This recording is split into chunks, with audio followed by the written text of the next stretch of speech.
இயேசு உங்களை நேசிக்கிறார். பிரியமானவர்களே, இந்த நாள் ஆண்டவர் நம்மளோடு பேசும்படிய வேதத்திலிருந்து 2 வசனங்களை கூட வாசித்து ஆண்டவர் நமக்கு கற்றுக்கொள்ளக்கூடிய காரியத்தை, நம் வாழ்க்கையில கடைபிடிக்கிற காரியத்தை பார்ப்போம். அது எபேசியர் புஸ்தகம் 5வது அதிகாரம் 22, 23 வசனங்கள் இப்படியாக சொல்லுகிறது. மனைவிகளே, கர்த்தருக்கு கீழ்ப்படுகிறது போல உங்கள் சொந்த புருஷருக்கு கீழ்ப்படியுங்கள். கிறிஸ்து சபைக்கு தலையா இருக்கிறது போல புருஷனும் மனைவிக்கு தலையா இருக்கிறான். அவரே சரீரத்திற்கும் இரட்சகராய் இருக்கிறார். ஆகையால் சபையானது கிறிஸ்துவுக்கு கீழ்ப்படுகிறது போல மனைவிகளும் தங்கள் சொந்த புருஷருக்கு எந்த காரியத்திலையும் கீழ்ப்படிந்திருக்க வேண்டும்.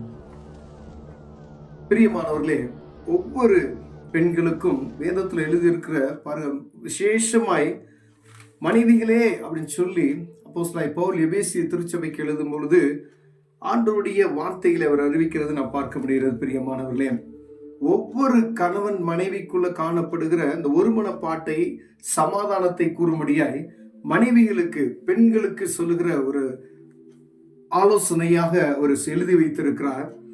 எல்லாம் புருஷனுக்கு கீழ்ப்படிய வேண்டும்.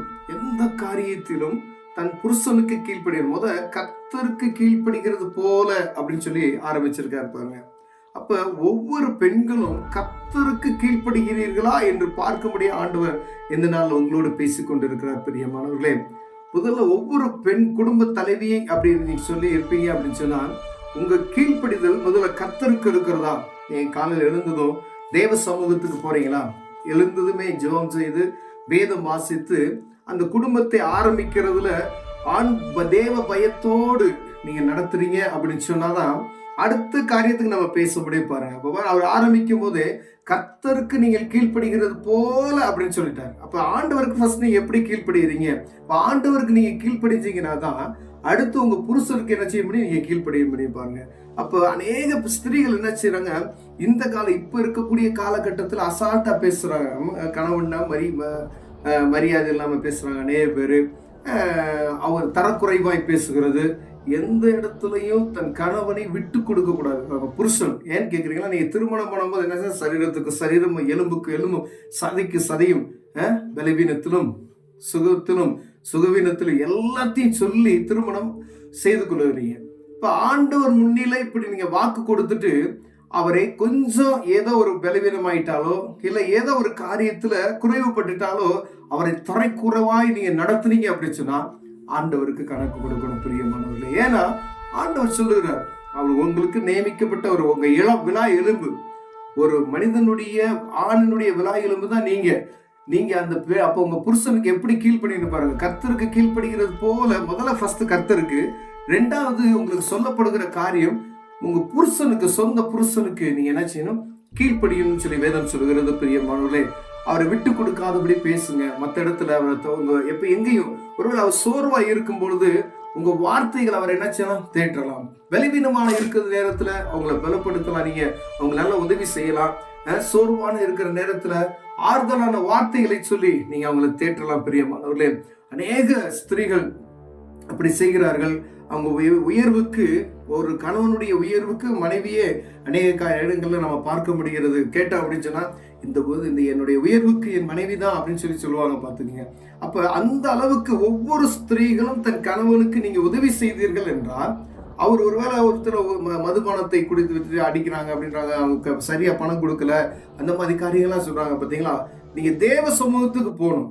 ஒருவேளை நீங்க தேவ சமூகத்துக்கு நீங்க போகல அப்படின்னு சொன்னா, நீங்க நீங்க என்னதான் பேசினாலும் அந்த இடத்துல சமாதானமே உண்டாகாத ஒரு சூழ்நிலை உண்டாகும். பிரியமானவர்களே, இப்போ உங்க ஒரு வீட்டுல உங்க கணவன் ஒரு மதுபானம் பண்ணுகிறாரு, இல்ல குடும்பத்துல சரியா வேலைக்கு போக மாட்டேன்றாரு, குடும்பத்துக்கு பணம் தர மாட்டேன்றாரு அப்படின்ற ஒரு குடும்பத்துல சமாதானமற்ற ஒரு சூழ்நிலை வருதுன்னா, முதல்ல நீங்க தெரியப்படுத்த வேண்டிய ஆள் என்ன? இயேசு கிறிஸ்து. முதல்ல அவரை நோக்கி பாருங்க. தேவ சமூகத்துல போங்க. ஒருவேளை நீங்க தேவ சமூகத்துல இந்த காரியத்தை நீங்க கொண்டு போகாதபடி அவர்கிட்டயே நீங்க போராடிக்கிட்டே இருந்தீங்கன்னு வச்சுங்களேன், அது வெற்றி பெறவே முடியாது. முதல்ல ஆண்டவருக்கு தெரியப்படுத்துங்க. கணவனை இப்போ தொடுங்க, ஆண்டவரே என் கணவனுக்குள்ள காணப்படுகிற இந்த பலவீனத்தை மாத்துங்க அப்படின்னு நீங்க ஜெபம் பண்ணுனீங்க அப்படின்னு சொன்னா, ஆண்டவர் அந்த ஜெபத்தை கேட்டு அற்புதங்களை செய்ய வல்லமையுள்ளவராக இருக்கிறார். பிரியமானவர்களே, ஏன் அப்படின்னா நீங்க வேதத்துல அவர் எழுதி கொடுத்த அந்த வசனங்களை நீங்க கீழ்ப்படுகிறீங்க, அவருக்காய் தேவ சமூகத்துல நீங்க முறையிடுகிற பொழுது ஆண்டவர் அதை என்ன செய்வார்? கனப்படுத்தி அதை ஆசீர்வாதமாய் மாற்ற வல்லமையுள்ளவர் இருக்கிறார். பிரியமானவர்களே, பாருங்க, ஒவ்வொரு ஸ்திரீகளும் ஒருவேளை ஒரு குறிப்பிட்ட கிறிஸ்தவர்கள் தான், இவங்க தான் அப்படின்லாம் கிடையாது. உலகத்துல இருக்க அத்தனை ஸ்திரீகளுக்குமே ஆண்டவர் எழுதி கொடுத்த வசனம் பார்த்துங்க. எல்லாருமே அவங்க என்ன மொழி வேணாலும் பேசலாம், யாரா வேணாலும் இருக்கலாம். ஆண்டவர் எழுதி கொடுத்ததுதான். ஒவ்வொரு மனைவிகளும் தங்கள் புருஷருக்கு கண்டிப்பா கீழ்ப்படியணும். அப்ப தெய்வ பயத்தோடு கூடிய அந்த பயம் இருந்துச்சுன்னா தான் நீங்க என்ன செய்யணும்? கீழ்ப்படியணும் ஆண்டவர் சொல்லிட்டாரு. அப்ப முதல்ல நீங்க தெய்வ பயத்தை நீங்க உண்டாக்கிக்கணும். நீங்க அதை சரி பண்ணிட்டீங்க அப்படின்னு சொன்னா உங்க குடும்பத்தை சரியா நீங்க என்னாச்சலாம் நடத்துவதற்கு ஆண்டவரே உங்களுக்கு ஞானத்தை கொடுப்பார். பிரியமானவர்களே, இந்த காரியத்தில் நீங்க சரியா இருந்தீங்க அப்படின்னு சொன்னா இந்த குடும்பத்துல நடத்துவதில் ஆண்டவர் விசேஷ கிருபைகளை தருவார். அது ஒரு அந்த சன்னதி ஆசீர்வாதமா இருக்கும். பிரியமானவர்களே, ஒவ்வொரு சகோதரிமாரில் அறிந்து கொள்ளுங்க. ஒருவேளை இதுல குறைவுபட்டு இருப்பீர்கள், ஆனால் தேவ சமூகத்துக்கு போயிருங்க. ஒருவேளை கணவனுக்காக நீ ஜெபிக்கணும். முதல்ல நீங்க அவருக்காக நீங்க ஜெபம் பண்ண ஆரம்பிச்சிட்டீங்கன்னா, அவர்கிட்ட நீங்க தேவ சமூகத்துல போய் முறையிட ஆரம்பிச்சிட்டீங்கன்னா ஆண்டவர் பெரிய காரியத்தை செய்வார். கண்களை மூடுவோம், ஜெபம் செய்வோம். அன்பின் தகப்பனே, ஆண்டவர் ஒவ்வொரு தொழில்களுக்கும் தங்கள் புருஷருக்கு கீழ்ப்படுகிற இருதயத்தை தாங்க ஆண்டவரே. வேதத்தில் நீங்க சொல்லியிருக்கிற ஆண்டவரே, ஒவ்வொரு மனைவிமார்களும் ஆண்டவருக்கு கீழ்ப்படுகிறது போல புருஷருக்கு கீழ்ப்படிங்கள் என்று எழுதியிருக்கிற அந்த வசனத்தை அவங்க ஆண்டவரே அதை கடைபிடிப்பதற்கு நல்ல ஆண்டவரே அப்பியாசப்படுத்துவதற்கு கிருபையை தாங்க நாங்கள் செபிக்கிறோம். ஆண்டவரே, எல்லா குறைவுகளை நிறைவாக்கும். இயேசுவின் நாமத்தில் பிதாவே, ஆமென்.